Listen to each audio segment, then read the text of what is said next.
আজকেও বারুইপুরের যে ঘটনা এক মারাত্মক রূপ নিয়েছে, কারণ মানুষ সহ্য করতে করতে মানুষের ধৈর্যের বাঁধ ভেঙে গেছে, যতটুকু আমি শুনতে পেয়েছি।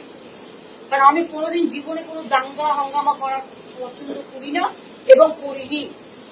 আমি ভেবেছিলাম আমি তাদের পরিবারে একাই যাব এবং গিয়ে তাদের শোকসন্তপ্ত পরিবারের সাথে একটু দেখা করবো, তাদের কথা শুনে আসবো।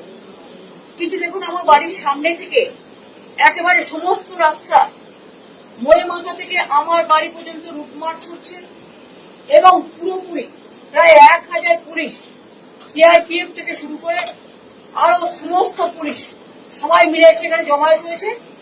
কি না তো আমাদের নাকি নজরবন্দি করে রাখা হয়েছে, আমি শুনছি হাউস অ্যারেস্ট করা হয়েছে, মুখে না বললেও এটা তো সেটাই প্রমাণ হয়। এমন কি ঘটলো যে আমার বাড়ির সামনে রুটমার্চ করতে হচ্ছে?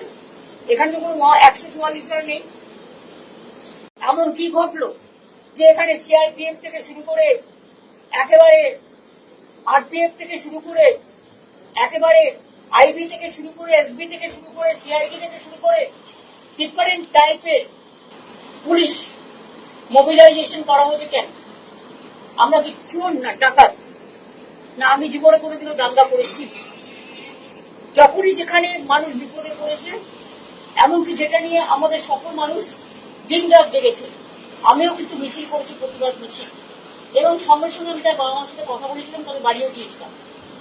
দেখুন, কেউ আমাকে পছন্দ করতে পারে না করতে পারে, সেটা আলাদা ব্যাপার, কিন্তু আমি তো আজকে আমার কোনো সিকিউরিটিও নেই, আমি তো একা।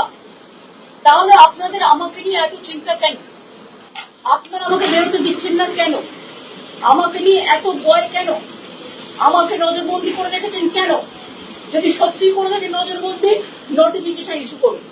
তাহলে আমার পাড়ায় লুটমার্চ করছেন কেন? কোনো গন্ডগোল নেই, কোনো অশান্তি নেই, কোনো কিছু নেই।